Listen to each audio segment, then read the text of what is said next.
Another day, another dead body. Hong Kong doesn't get any easier. Looks like somebody hasn't been feeling too well. Don't worry, buddy. We'll get these guys, now that I'm on the case. The staircase.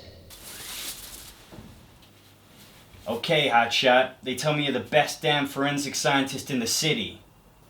What you got with this stiff? Time of death? Cause of death? What is it? Blunt force trauma? Multiple stab wounds?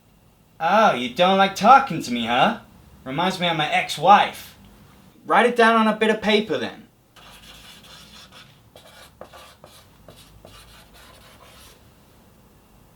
The weather was sunny.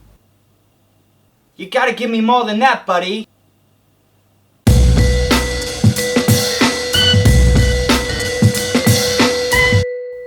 Picture the scene. It's a party where two board games' eyes meet across the room.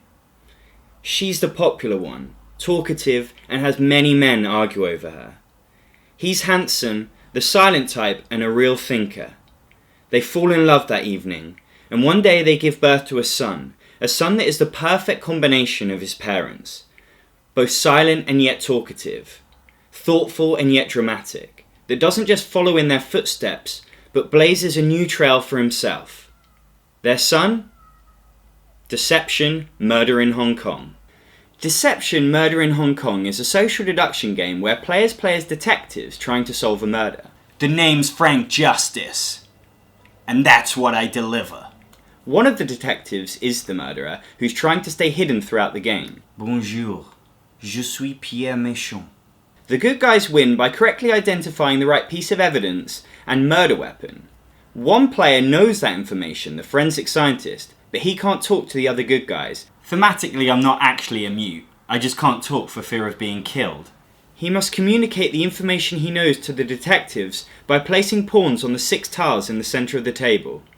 The thing that really sets this game apart is table talk. In games like The Resistance, new players can find it hard to get involved in the discussion.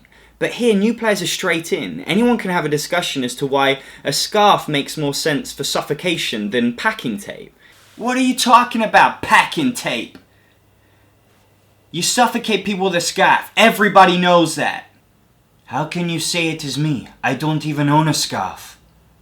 And it gives players a focus. No longer are you just saying things pointlessly. You've got a reason. And it's thematic too, you know. You're a detective and you're trying to explain your theory to your colleagues. It's the French guy, he did it. It's always the French guy. Good solid American never murdered nobody.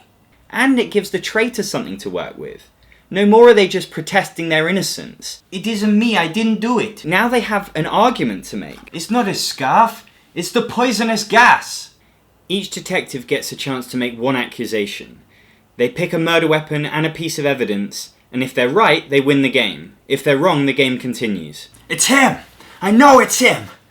Shut up, you stupid American. You are lying. Admit it! Admit it!